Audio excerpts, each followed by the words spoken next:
संतुलन महत्त्वाचं आहे. म्हणजे मध्यम मार्ग. मग अति तुम्ही एक गालावर मारलं की दुसरा गाल पुढं करा, हे गौतम बुद्धांचं म्हणणं नाही आहे. एका गालावर मारले की त्यांच्या दोन्ही गालावर द्या, तर शांती प्रस्थापित होईल, असं गौतम बुद्ध म्हणतील किंवा त्यांनी सांगितलं असतं असं मला वाटतं. आणि जे सध्या सुरू आहे. नमस्कार, मी वैभव कुलकर्णी. आपण बघत आहात स्वनिर्मिती. मंडळी, आता बुद्ध पौर्णिमा येत्या सोमवारी म्हणजे 12 तारखेला, आणि त्यात युद्ध पण सुरू आहे. सध्या भारत पाकिस्तान युद्धाचं सुरुवात झालीच आहे असं म्हणायला काही हरकत नाही. दरवेळी आपण असं म्हणतो, म्हणजे युद्धजन्य परिस्थितीमध्ये असेल किंवा युद्ध होण्याची जेव्हा परिस्थिती निर्माण होते त्यावेळेला आत्तापर्यंत आपण असं म्हणत आलो की युद्ध नको, बुद्ध हवा. ह्या वेळेला असं कोण म्हणताना फारसं दिसत नाही. याचा अर्थ सगळ्यांची अशी मानसिक तयारी झाली की आता युद्ध पाहिजेच, आता फाईट पाहिजेच, आता त्यांना प्रतिक्रिया दिलीच पाहिजे, जोरदार प्रत्युत्तर दिलं पाहिजे, अशी एक मानसिकता आपली तयार झाली.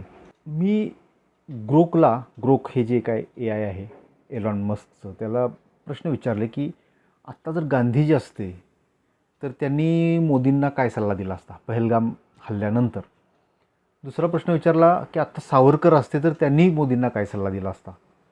आणि तिसरा प्रश्न विचारला की गौतम बुद्ध असते तर त्यांनी मोदींना काय सल्ला दिला असता. अपेक्षेप्रमाणेच गांधी आणि बुद्ध यांचे सल्ले बऱ्यापैकी मिळते जुळते होते, त्यांनी दिले असते असं जे ह्याचं ग्रोकचं प्रेडिक्शन होतं ते बऱ्यापैकी सेम होतं की शांततेच्या मार्गाने चला, युद्ध करू नका, युद्ध टाळा, करुणा, दया, ह्या सगळ्या गोष्टी शांती प्रस्थापित केली तर लाँग टर्मसाठी ते फायद्याचं आहे. युद्ध करायला गेलं तर तात्पुरता फायदा दिसेल पण लाँग टर्म त्याचं नुकसान आहे, अशा अर्थाचे ते दोन्ही प्रेडिक्शन्स होती. सावरकरांचा सल्ला जो होता तो मात्र आत्ता जे काही चाललं आहे अगदी हुबेहूब तसाच होता आणि ते स्वाभाविक आहे.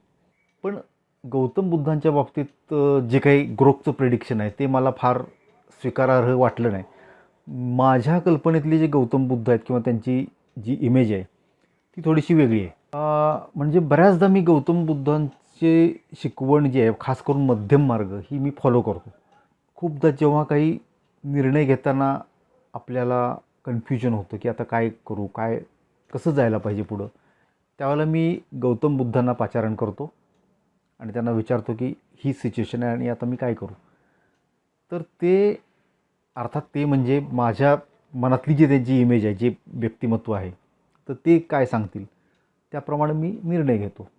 खूप कॉम्प्लिकेटेड काही परिस्थिती असेल तर मी भगवान श्रीकृष्णांना पाचारण करतो. आणि खास करून एक्झिक्युशनच्या वेळेला, ठीक आहे आता निर्णय घेतला, हाऊ टू एक्झिक्यूट, भगवान श्रीकृष्ण गाईड करतात. त्यांना जेव्हा पाचारण करतो म्हणजे मनातल्या मनात प्रार्थना करतो की गाईड मी, त्यावेळेला बुद्धी जी असते आपली, म्हणजे माझी बुद्धी, तिचा असा पवित्र असतो की अपने को पूछा नाही तो आपण क्यों बताएंगे, आणि ती रुसून जरा शांत बसलेली असते. मन जे असतं म्हणजे माझं मन, ते म्हणतं की अरे मी दिला असताना सल्ला, मी गाईड करायलाच बसलो ना, मी करतो ना गाईड, मी सांगतो ना. ही त्याची अशी बडबड आणि घुसखोरी सुरू असते की त्याला त्याच्या सल्ल्याप्रमाणे मला पुढं न्यायचं असतं. पण गौतम बुद्धांचा ऑरा इतका मजबूत असतो की त्याला त्याची बडबड फार माझ्यापर्यंत पोचत नाही, आणि मग अशा वेळेला जो निर्णय होतो तो योग्य होतो अशी माझी धारणा आहे. सेम विथ भगवान श्रीकृष्ण जेव्हा कॉम्प्लिकेटेड परिस्थिती असते. आता हे प्रत्येक वेळेला मला शक्य होईलच किंवा होतंच असं नाही. मी पण काही महात्मा नाही आहे, मी बोलवलं त्यांनी यावं आणि मला गाईड करावं. कधीकधी मन, बुद्धी ह्या गोष्टी स्ट्रॉंग होतात. कधीकधी असं वाटतं की मन बोलते ते गौतम बुद्धच बोलतात, ते कळण्या इतकी माझी दृष्टी फोकस्ड किंवा शुद्ध त्यावेळेला नाही होऊ शकत. असं पण अनेकदा होत असेल किंवा होतंच, तो भाग बाजूला ठेवूया. पण आत्ता जर गौतम बुद्ध असते तर त्यांनी काय सल्ला दिला असता. गौतम बुद्ध म्हणजे मध्यम मार्ग म्हणजेच संतुलन, समतोल, बरोबर आहे. गौतम बुद्ध म्हणजे टोकाची अहिंसा, टोकाची करुणा, टोकाची शांती असं नाही आहे. ही अहिंसा, करुणा, शांती हे फायनल डेस्टिनेशन आहेतच, पण ती मिळवण्यासाठी संतुलन महत्त्वाचं आहे. म्हणजे मध्यम मार्ग. मग अति तुम्ही एक गालावर मारलं की दुसरा गाल पुढं करा, हे गौतम बुद्धांचं म्हणणं नाही आहे. एका गालावर मारले की त्यांच्या दोन्ही गालावर द्या, तर शांती प्रस्थापित होईल, असं गौतम बुद्ध म्हणतील किंवा त्यांनी सांगितलं असतं असं मला वाटतं. आणि जे सध्या सुरू आहे. तर त्यांनी होऊ दे पहलगाम अटॅक, तुम्ही प्रत्युत्तर देऊ नका, तुम्ही शांत बसा, तुम्ही चर्चेचं आवाहन करा, चर्चा करा, असे सल्ले त्यांनी नसते दिले.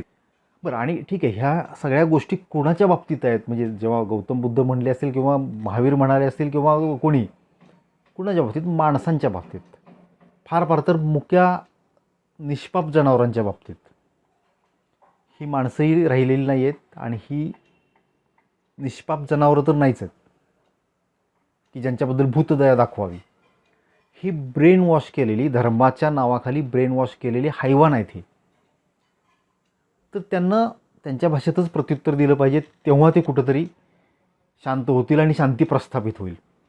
गौतम बुद्धांनी सल्ला विचारण्यापूर्वी आपल्याला काही प्रश्न विचारले असते की तुम्हाला काय अपेक्षित आहे?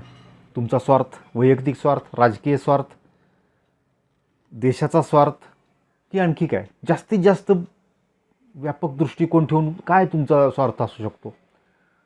आपण सांगितलं असतं की विश्वशांती, अर्थातच सगळ्या विश्वाला शांती लाभली पाहिजे. तर गौतम बुद्धांनी निश्चितपणे विश्वशांतीसाठी सुद्धा पाकिस्तानवर प्रतिहल्ला करण्याचाच सल्ला दिला असता.